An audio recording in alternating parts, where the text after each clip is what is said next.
Um ótimo dia a todos. Jesus nos abençoe, nos envolva num clima de muita alegria e muita paz. Agradeço mais uma vez a direção da casa que nos fez o convite para que nós pudéssemos estar aqui nessa manhã maravilhosa de domingo.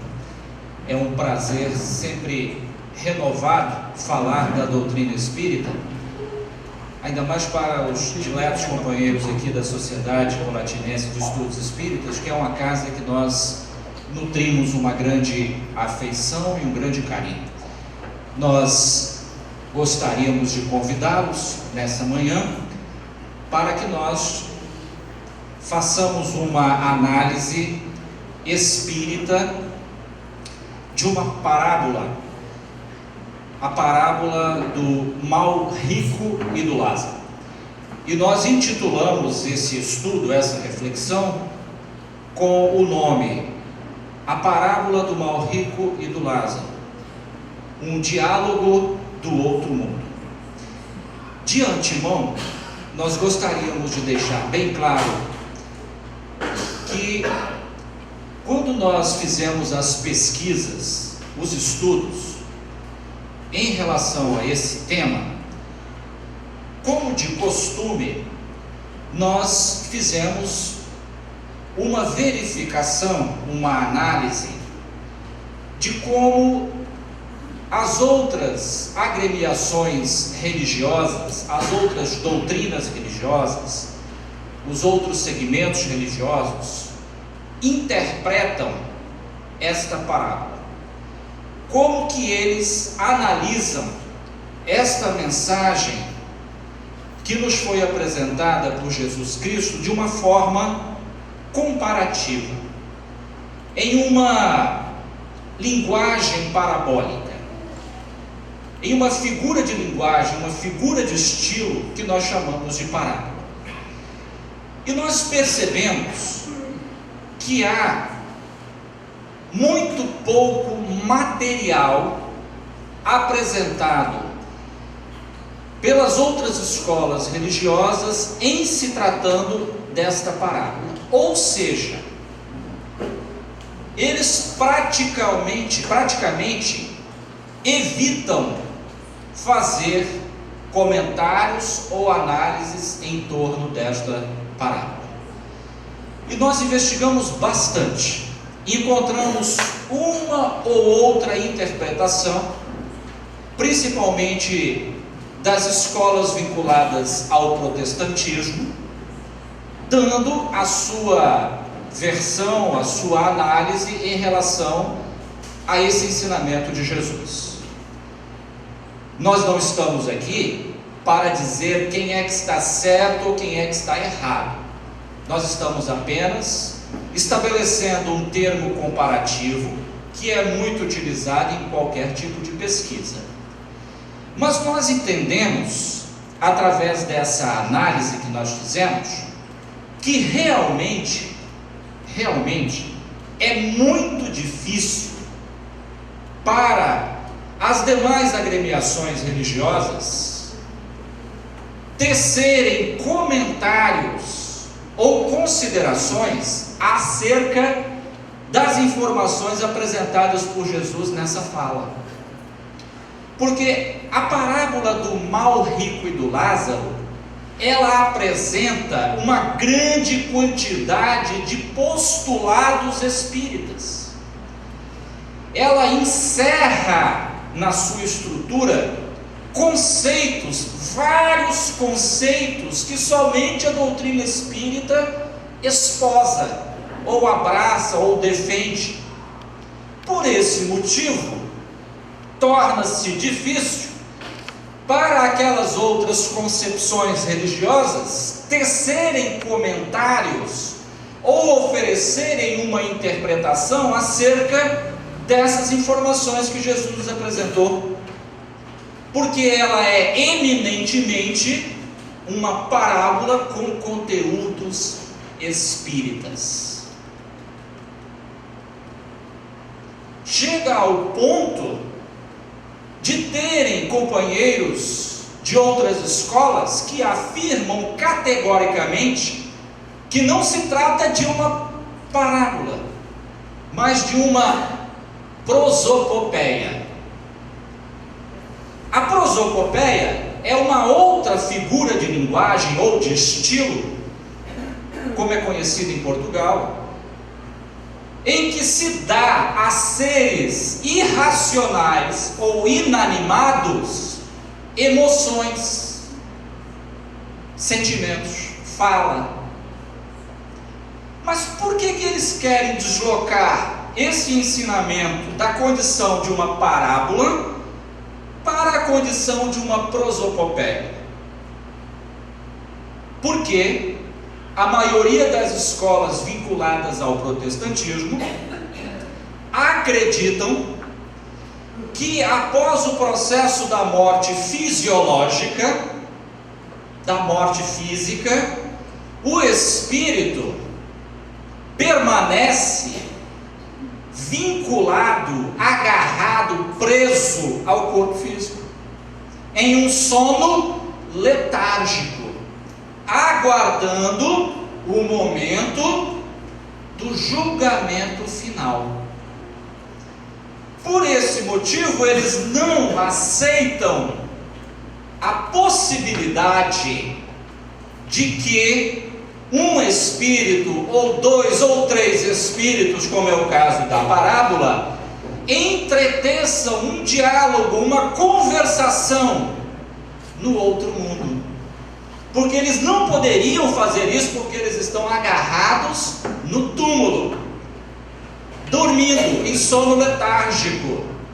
Por isso dizem que isso não é uma parábola, é uma prosopopeia, porque aí nessa fala de Jesus seriam seres inanimados, seres irracionais, e ele estaria colocando então no irracional, no inanimado, um sentimento, uma fala. Mas olha, é uma tentativa final de se tentar desconsiderar todos os ensinamentos contidos nessa parábola, que são ensinamentos eminentemente espíritas, a fim de que ela caia em descrédito. E no Evangelho de Lucas, no capítulo 16, versículo de 19 a 31, que é onde está a parábola do mal rico e do Lázaro, nós temos diversas outras parábolas. Mas por que motivo então, numa sequência de parábolas, Jesus iria interromper e colocar uma prosopopeia? Não, é uma parábola. E a parábola é uma figura de linguagem ou de estilo em que se utilizam de comparações, analogias, de coisas que as pessoas conheciam à época, e ele aproveitava dessas informações, desses conhecimentos, e transmitia um sentido moral ou religioso, que é o sentido da parábola. Coisas do conhecimento coletivo, comum, para que ele pudesse então atingir o seu objetivo, que era fazer a transferência da informação que ele tinha. E olha, não foi fácil, e não está sendo fácil até hoje, vale ressaltar, porque naquela época eles não tinham facilidade de entender, de absorver as informações. Tanto é que o próprio Cristo disse: eu tenho muitas coisas para vos dizer, mas ainda não é chegado o momento, porque eles não tinham condições de compreender. Olha o diálogo, por exemplo, de Jesus com Nicodemos, está no Evangelho de João, capítulo 3, versículo 3 e seguintes. Lá pelas tantas, ele falando que era necessário nascer de novo, para que se alcançasse o reino de Deus, a plenitude. E Nicodemos retrucava: mas como é que pode, um homem velho voltar ao ventre da mãe, tornar a nascer? Ele já devia ter conhecimento disso, porque Nicodemos era um doutor da lei farisaica, e eles estudavam a Torá, os 5 livros básicos atribuídos a Moisés, que nós chamamos modernamente de Pentateuco, e que os judeus chamam de Torá. Lá fala. Aí Jesus mas eu estou te falando das coisas terrestres e você não está entendendo. Quem dirá se eu vos falar das coisas celestiais? Então eles tinham uma enorme dificuldade em compreender os ensinamentos, por isso ele usou as parábolas. Outra coisa importante a salientar: a parábola não é a parábola do rico e do Lázaro. E Kardec foi muito sábio quando apresentou no Evangelho segundo o Espiritismo, capítulo 16, essa parábola. Ele chamou corretamente de a parábola do mau rico e do Lázaro. Porque nem todos os ricos seguem o exemplo apresentado nessa parábola. Nem todos. Então é a parábola do mau rico, pelo fato dele ter utilizado mal da sua riqueza. Então há uma diferença. E Kardec foi sábio, apresentou a parábola do mau rico e do Lázaro. Porque senão todos os ricos, financeiramente falando, iriam se encaixar enquadrados nessas informações que estão ali. Não é verdade? Não é verdade? Nem todos os ricos, materialmente falando, estão enquadrados nesta lição apresentada nesta parábola.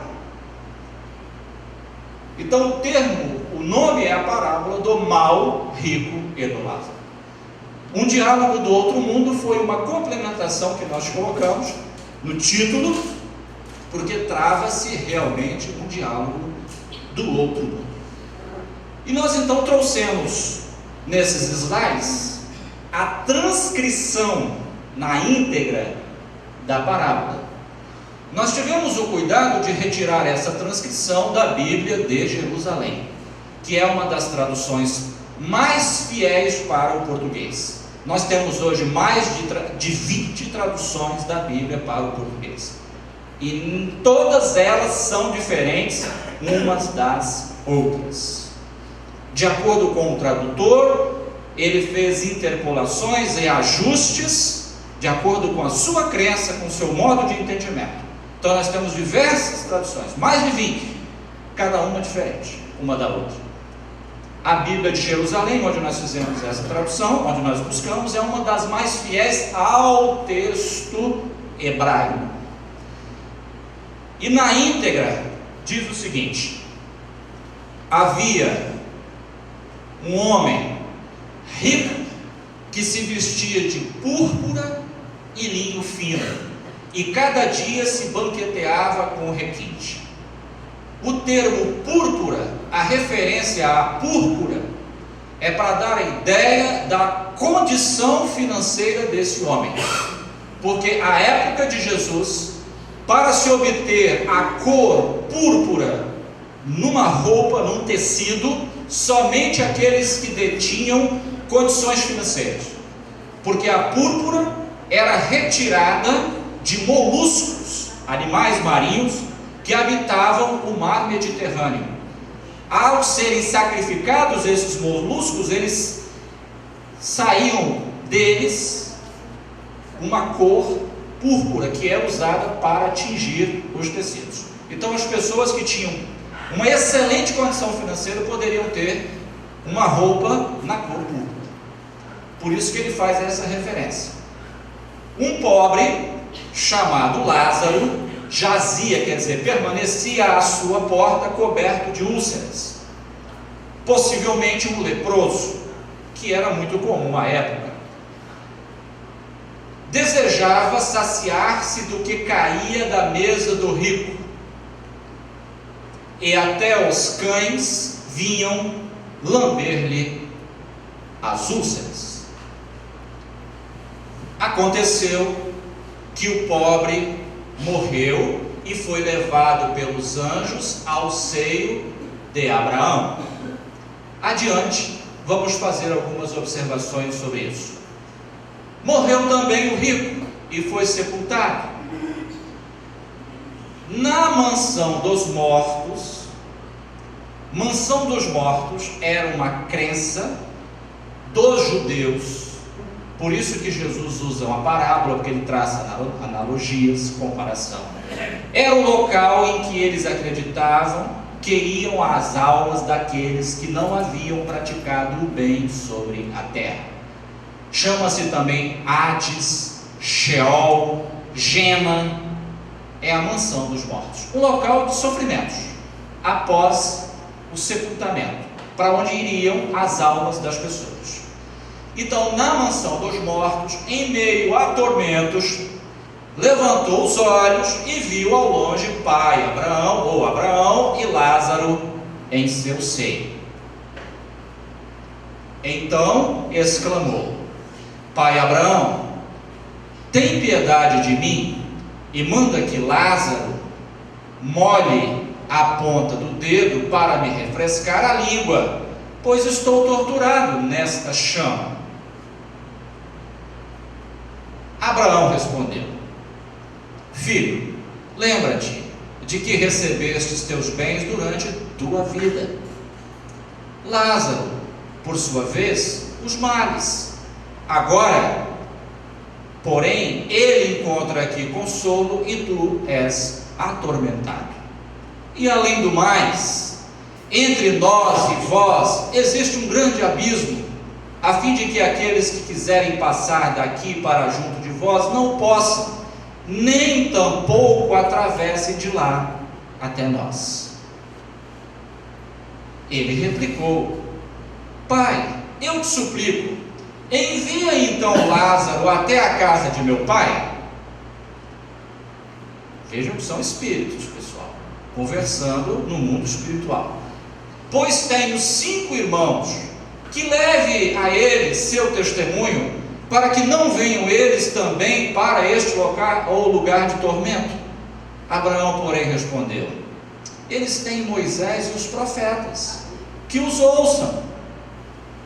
Disse ele: Não, pai Abraão, mas se alguém dentre os mortos for procurá-los, eles se arrependerão. Mas Abraão lhe disse: Se não escutam nem a Moisés nem aos profetas, mesmo que alguém ressuscite dos mortos, não se convencerão. Lucas 16, 19, 31. É difícil realmente para as outras escolas interpretarem essa parábola. E lógico, eles vão querer considerá-la uma prosopopeia, onde esses espíritos conversando no mundo espiritual seriam criaturas inanimadas, seres sem vida. Ele apenas usou de uma figura de estilo que permite isso. Mas numa sequência de parábolas apresentada no Evangelho de Lucas, ele não ia fazer uma interrupção e colocar uma prosopopeia. Trata-se realmente de uma parábola. Uma parábola que encerra diversos conceitos apresentados, estudados e defendidos pela doutrina espírita. Um dos primeiros que nós podemos analisar é a questão das provas e das expiações.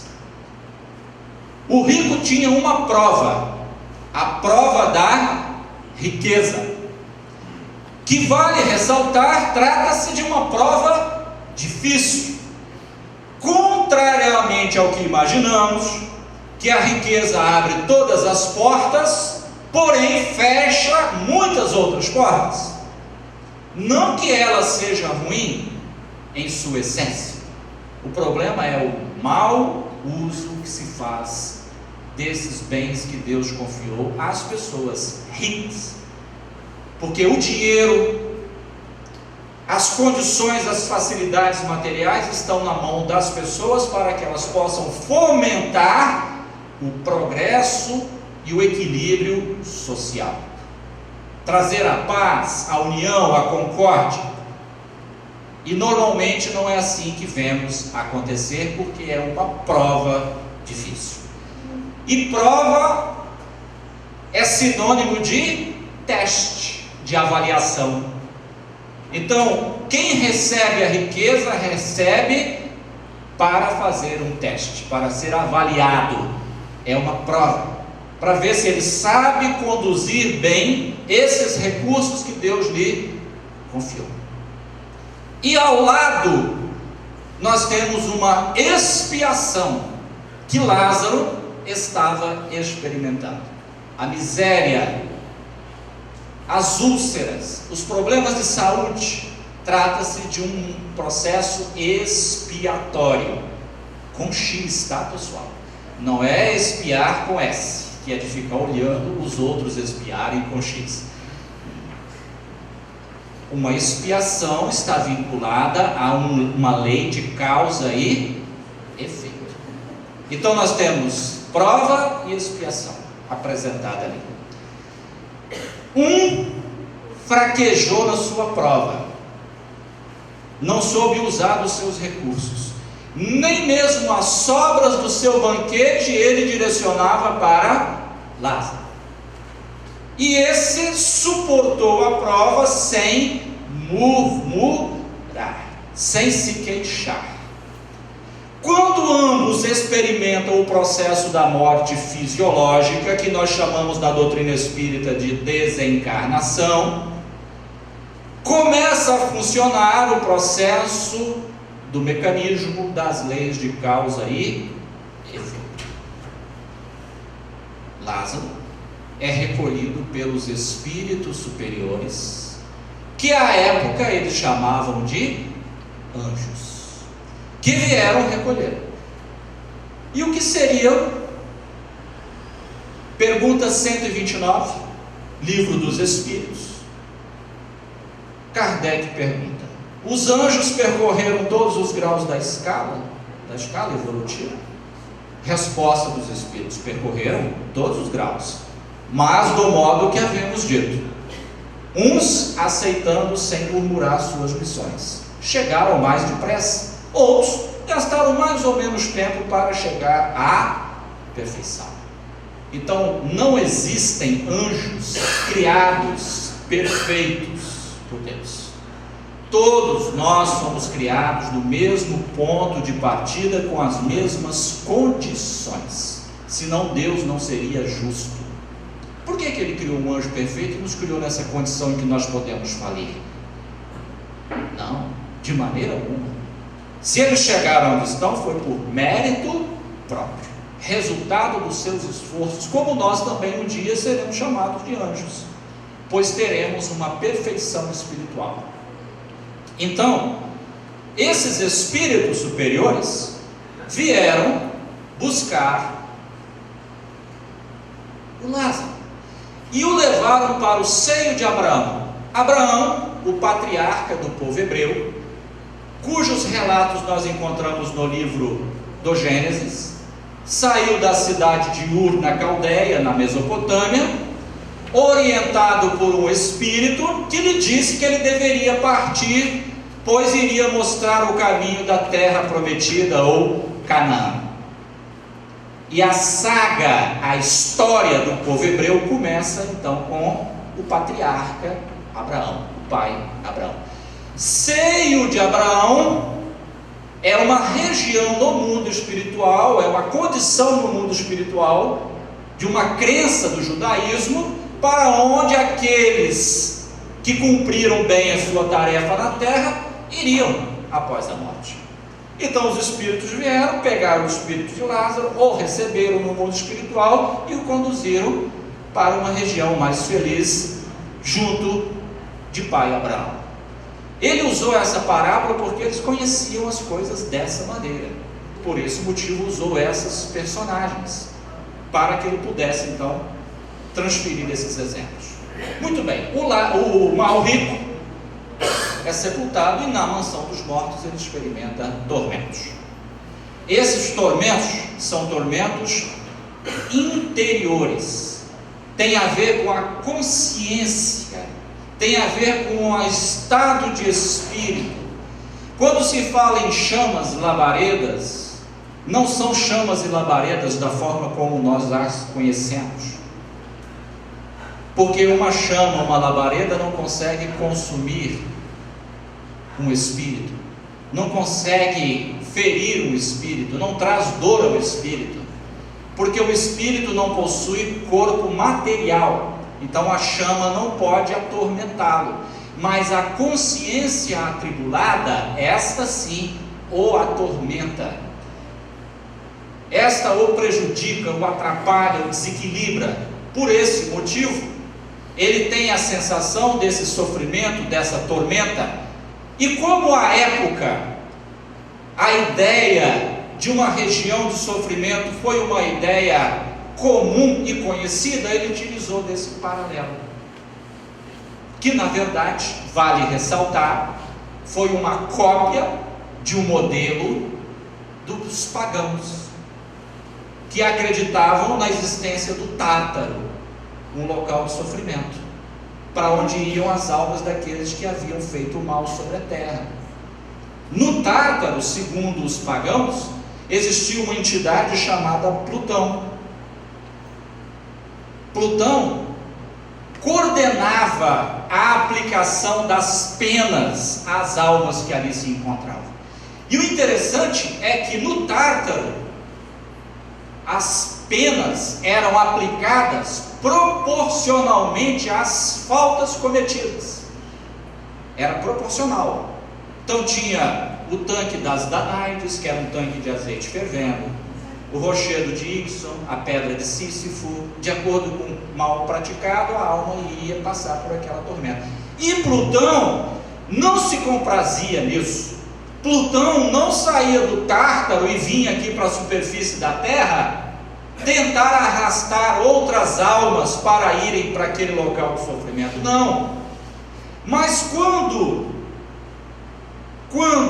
o cristianismo e o judaísmo absorveram essas concepções dos povos bárbaros, pagãos, melhor dizendo, no caso os romanos, os gregos, porque aquela região ficou sob o domínio da Grécia também, eles criaram um inferno. Só que o inferno no modelo do cristianismo é pior do que o do paganismo. Porque se você matou uma pessoa ou furtou uma galinha, a condenação é a mesma, o sofrimento é o mesmo. Não é proporcional. Não é proporcional. E também tem um outro agravante. O Plutão do paganismo, do Tártaro, foi substituído pelo diabo, Beelzebub, Satanás, demônios, que caminham pela superfície da terra tentando arrastar almas para irem para lá. Na verdade, isso foi um modelo de domínio das consciências que tem imperado até hoje, para se manter as pessoas na linha, numa maneira fácil de condução. Então houve uma cópia infiel de um modelo do paganismo e que não traz a proporcionalidade das penas e faltas. Então, se falar de um local de tormentos, para eles compreendiam. Então, quando nós temos aquela parte em que ele fala para que Lázaro molhe o dedo na ponta da água e venha abrandar as minhas tormentas, é um sentido figurado de que ele estava num momento, numa situação que ele estava com a consciência atribulada. Na questão 150, Kardec perguntou aos espíritos: a alma, após a morte, conserva a sua individualidade? Sim, jamais a perde. O que seria ela se não a conservasse? Aí tem a subpergunta A: como comprova a alma a sua individualidade, já que ela não tem mais um corpo físico? E os espíritos responderam: continua a manter um fluido que lhe é próprio, haurido da atmosfera do seu planeta, e que lhe mantém a aparência da última encarnação, o seu perispírito.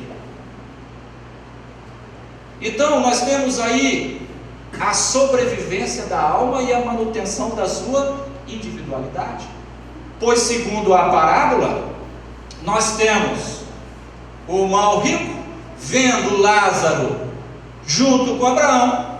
Então estava havendo uma identificação de espíritos ali. Eram 3 mortos que estavam ali. E ainda mais começam a conversar.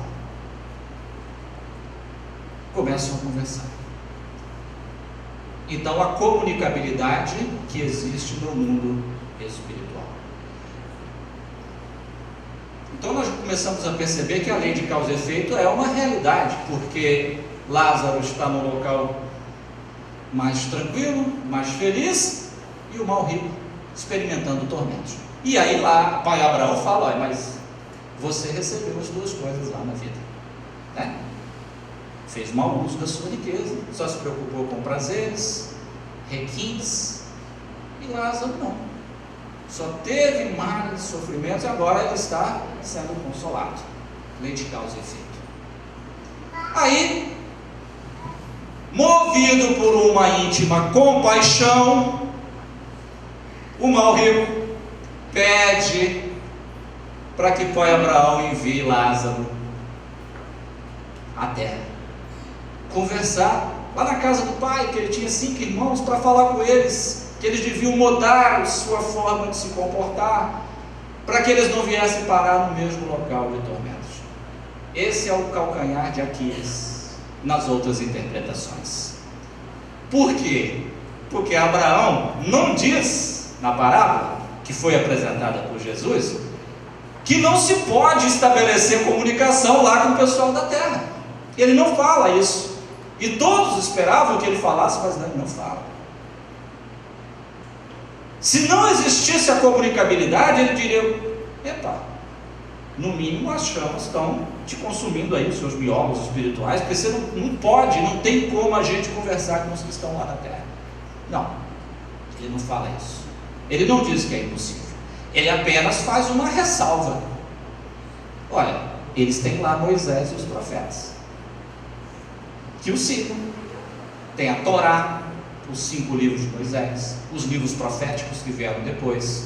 Leiam lá, tem tudo lá que eles precisam para que eles não cometam os mesmos erros que você cometeu. É isso que ele quis dizer. Às vezes uma mania moderna, de a gente ter todas as informações aí nos livros, mas a gente quer conversar com os espíritos, para perguntar a eles as mesmas coisas e eles responderem as mesmas coisas que estão nos livros. Isso é antigo, E vejam que o próprio Moisés, que em Deuteronômio, último livro do Pentateuco, capítulo 18, versículo 11, proibiu a comunicação com os mortos, o próprio Moisés que fez isso, lá no livro de Números,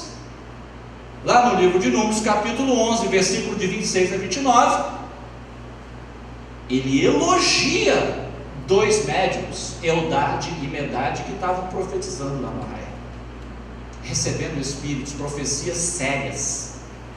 Quando Josué foi entregar, olha, Eldade e Medade estão profetizando lá no arraial. Moisés conhecia a idoneidade moral deles. Oxalá, disse ele, quer dizer, quem dera, oxalá todos profetizassem como esses 2 profetizam.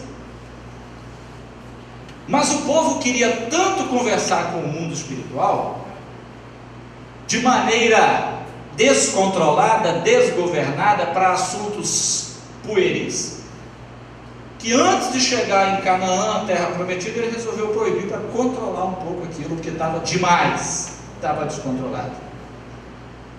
Então ele faz essa proibição.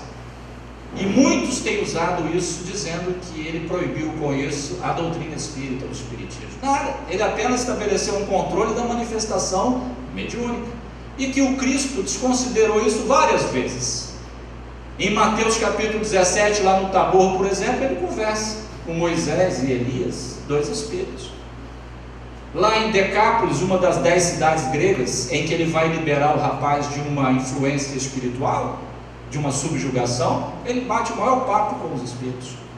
E aí, qual é o seu nome? Ah, meu nome é Legião, porque somos muitos. Você veio aqui nos fazer perder esse homem? Ele, sai dele, libera aí. Então, se fosse uma proibição divina, Jesus não conversaria com os espíritos, mas foi uma proibição mosaica. Tanto é assim que nessa parábola Jesus não coloca na boca de Abraão a proibição de se conversar. Ele apenas diz: eles têm lá Moisés e os profetas. Mas aí ele insiste, porque ele sabia que era prática comum dos judeus, dos hebreus, esse tipo de coisa, conversar através dos pitonizas, dos profetas. Ele insistiu: não, mas olha, se for um dos mortos lá, eles vão se convencer. Eles vão se convencer. Aí ele diz: olha, tem jeito lá não. Se eles não estão seguindo nem Moisés e nem os profetas, quem dirá se um dos mortos ressuscite? Olha que interessante ele usar esse termo, ressuscite, porque ressurreição, ressuscitar, não é voltar ao corpo físico. O corpo físico, depois que entra em estado de decomposição, de desagregação molecular, não tem mais jeito, esse não volta. Os elementos que nos compõem são reabsorvidos na natureza. Esses átomos que formam o nosso corpo vão formar outros. Nós temos átomos em nós que já pertenceram a outros seres, outras coisas, porque a quantidade de átomos usada para formar o nosso planeta é a mesma até hoje, só sofreu transformações, mudou de endereço. Então, depois que desagrega, não tem jeito, esquece, não ressuscita, fisicamente falando. No Evangelho não tem nenhum caso de ressurreição do corpo fisiológico, nenhum. Os casos que temos lá são casos de letargia ou morte aparente, chamada de síncope, em que o indivíduo tinha as aparências da morte, mas o espírito não estava desvinculado do corpo. E o que o Jesus fez foi fortalecer as ligações entre o espírito e a matéria, e a pessoa voltou. Porque senão o texto estaria mentindo, porque na carta aos Hebreus, capítulo 9, versículo 27, está escrito textualmente: ao homem está ordenado morrer uma única vez, advindo com isso do juízo. Eles tentam usar isso contra a reencarnação, mas isso é contra a ressurreição. Nós concordamos plenamente com esse texto. Em cada existência nós só morremos uma vez. Está certinho. Em outra existência morreremos apenas uma vez. E quando isso acontece, advém o juízo. O juízo é o tribunal interior, o eu, a consciência. Pode pegar um dicionário e olhar, em que nós mesmos fazemos o nosso auto-julgamento. O Cristo não diz: a medida que usar para medir os outros, vós também sereis medidos. Não é que vai vir ninguém medir a gente, não. Nós não medimos os outros, com o mesmo valor nós vamos medir a nós mesmos. Então, quando nós somos muito severos com os outros, nós seremos severos com nós mesmos. E Paulo, na carta aos Coríntios, capítulo 15, versículo 44, até o 55, ele deixa bem claro: se o homem possui um corpo animal, possuirá um corpo espiritual. Aí ele fala: semeia-se corpo animal, ressuscitará corpo espiritual. Aí sim. Então, ressurreição é você ressurgir. Aonde? No mundo espiritual, na sua forma espiritual, com a última aparência, porque nós temos um pé de espírito. Paulo acertou em cheio. Então, quando ele fala nem que um dos mortos ressuscite, quer dizer, nem que ele ressurja espiritualmente, apareça com a sua forma espiritual, eles vão dar crédito. Ainda mais quem? Lázaro, um mendigo. Vocês já imaginaram? O mendigo aparecendo para os 5 irmãos riquíssimos e dizer: olha, eu vim falar que o seu irmão está sofrendo, e eu estou numa boa aqui no mundo espiritual. Você acha que eles iriam acreditar? Não iriam acreditar. Não iriam, por isso que eu não adianta, nem se o espírito aparecer. É igual hoje em dia, tem pessoas que falam assim: mas por que os espíritos então não saem aparecendo aos 4 cantos, em todos os lugares, para provar que existe o espírito e vocês estão certos? Porque não adianta. Pode aparecer espírito em tudo quanto é lugar. Pode aparecer. O que eles vão falar? Não, isso é o diabo. É o diabo. Está transvestido em anjo de luz para nos enganar. Não adianta. Como disse o Cristo, felizes são aqueles que acreditaram e não viram. Nós não precisamos, as pessoas não precisam. Então, não é uma condição sine qua non para que haja uma crença. Até porque os espíritos estão manifestando em todos os lugares. E até então, estão sendo chamados de demônios. Eles manifestam em várias agremiações religiosas e são chamados de diabos e demônios.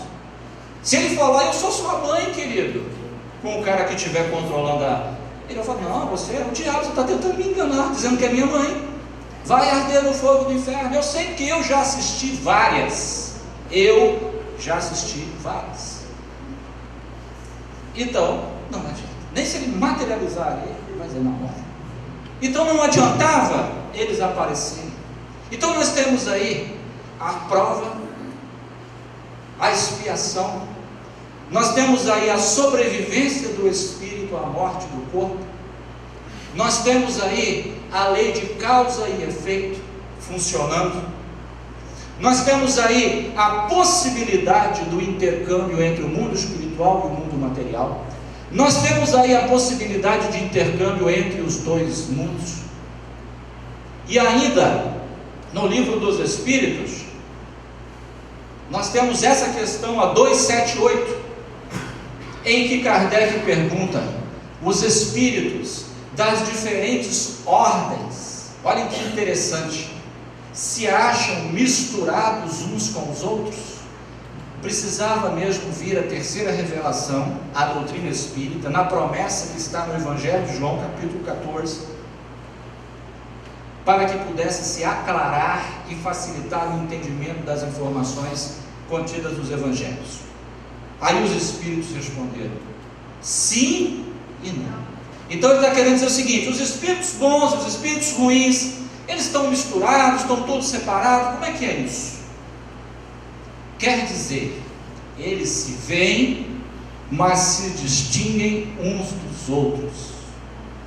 Evitam-se ou se aproximam, conforme a simpatia ou a antipatia que reciprocamente uns expiram aos outros, tal qual sucede entre vós, constitui um mundo do qual o vosso é pálido reflexo. Os da mesma categoria se reúnem por uma espécie de afinidade e formam grupos ou famílias, unidos pelos laços da simpatia. E aí ele continua. Então, é igual aqui, lá é igual aqui. Aqui é um pálido reflexo do que tem lá. Como é que nós formamos os nossos grupos, os nossos agrupamentos? Nem é uma questão de gostos, né? De simpatia, de semelhanças. Lá também, mesmo jeito. Os grupos às vezes se veem, não se veem? Se identificam, não se identificam, mas às vezes não se misturam. Cada um na sua, no seu grupo, na sua condição, na sua... E assim, no mundo espiritual também. Então o mal rico estava lá, numa condição diferenciada em termos de sintonia vibratória daquela que estava Lázaro. Agora entendamos, quando ele diz que há um abismo, que os que estão aqui não podem ir os daqui, ele não está querendo dizer de trânsito ou tráfego, ele está querendo dizer de mudança de vibração. Eles não poderiam, eles que estavam numa condição espiritual melhor, perder essa condição espiritual para se ajustar à condição do mal rico. Assim como o mal rico não podia, num passe de mágica, por vontade de Abraão apenas, melhorar a sua condição interior para que ele pudesse então estar ao lado de Lázaro. Isso era um trabalho que ia depender de transformações internas, íntimas. que gastaria maior ou menor tempo. Tanto é assim que nós encontramos, nós encontramos no livro dos Espíritos, nessa sequência dessa resposta, os Espíritos informando: olha, os Espíritos bons vão muitas vezes a essas regiões onde estão os Espíritos mais sofredores, para levar-lhes consolo, ajuda, esperança. Porém eles lá, é vetada, é interditada a vinda para essas regiões, para que não atrapalhe com as suas más paixões as coisas que são realizadas no campo do bem. Na obra Nosso Lar, por exemplo, nós encontramos lá, né, várias informações nesse sentido. Não é porque o espírito de André Luiz e demais que lá estavam numa região de sofrimentos temporária, que eles não recebiam vez por outra a visita dos espíritos superiores que estavam ali. Eles não ouviam, exatamente por causa dessa diferença vibracional, que para ir para a região onde estava o Lázaro, ele teria que trabalhar todo o seu íntimo para chegar lá. Assim como Lázaro e Abraão poderiam perder todas as suas conquistas espirituais para ir lá na mesma condição do mal rico. Então não adiantaria nada Lázaro molhar a ponta do dedo, uma imagem simbólica, na água e colocar na língua dele, porque o trabalho é um trabalho de mudança interior. Ele teria que mudar para estar na mesma condição do Lázaro. Não iria se resolver com uma atitude desta maneira. É uma parábola cravejada de ensinamentos espíritas, repleta de informações espíritas. Por isso que nós achamos interessante de chamá-la um diálogo do outro mundo, porque tem informações do outro mundo e um diálogo no outro mundo ainda. Então é difícil realmente encontrarmos outras interpretações, porque os espíritos são considerados letárgicos. Era uma crença deles, que muitos alimentam até hoje. O rei Saul, por exemplo, quando os filisteus estavam para invadir o seu reino, lá no primeiro livro de Samuel, capítulo 28, versículos de 7 a 17, ele tentou conversar com Deus através de sonhos, não conseguiu. Foi até o templo com os sacerdotes, colocaram um urim e tumim no seu peito, que era um cordão com pedras, que segundo eles facilitava o contato com o mundo espiritual. Não conseguiram.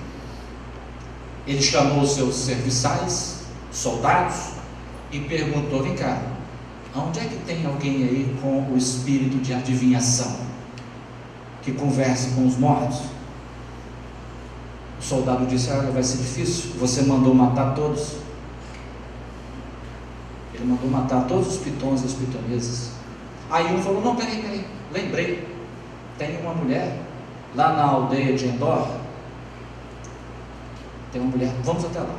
Eles se disfarçaram, colocaram capas, túnicas e foram bater a porta da mulher. A mulher abriu. Aí falou: olha, eu estou precisando conversar com os mortos. Ela falou: não posso. O rei proibiu. Quer dizer, ela estava obedecendo uma determinação e ela havia sido poupada. Ele vai, tira a capa e a túnica e se apresenta como sendo o rei Saul. A mulher quase teve um piripaque, porque ela pensou: bom, então agora ele veio me matar ele mesmo, né? Ela ficou desesperada e falou: não, calma. Ela os recebeu, deu comida, deu abrigo, e ela perguntou: quem devo fazer subir? Entenderam a pergunta? Porque eles acreditavam que o espírito ficava no túmulo, na terra, estado letárgico. Por isso, quem devo fazer subir? Eles imaginavam que ele ficava no sol, ou no subsolo, ou uma região abaixo. Assim como hoje tem gente que tem mania de dizer assim: o espírito desceu. O espírito não desce, não sobe.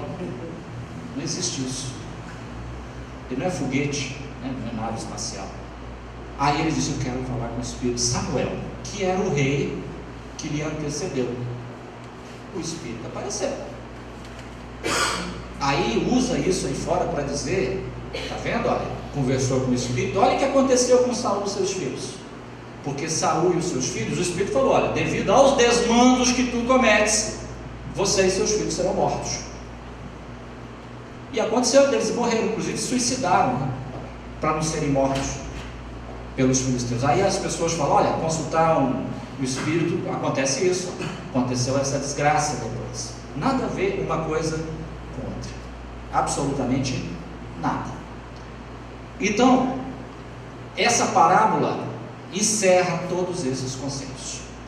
São conceitos importantes que nós devemos observar, analisar e, se possível, colocar na pauta das nossas atividades diárias. Lembrando-nos que essas informações são importantíssimas devido ao grande amor que o Senhor do Universo tem por cada uma das suas criaturas.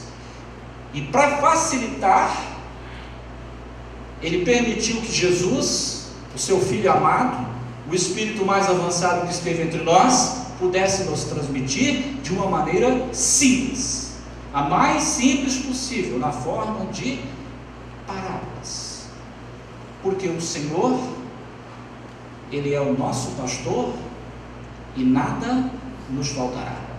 Caminhar nos faz por verdes pastos, guia-nos mansamente a águas tranquilas, refrigera a nossa alma, guia-nos pelas veredas da justiça por amor ao teu nome. Ainda que nós caminhássemos pelos vales da sombra e da morte, não temeríamos mal algum, porque o Senhor está conosco. A tua vara e o teu cajado nos consolam. Prepara diante de nós uma mesa na presença dos nossos provocadores. Unge nossa cabeça com óleo e nosso cálice transbordará. Certamente que a bondade e a misericórdia estarão conosco eternamente em todos os dias das nossas vidas, e habitaremos a casa do Senhor por longos e longos dias. Muito obrigado, que Jesus nos abençoe.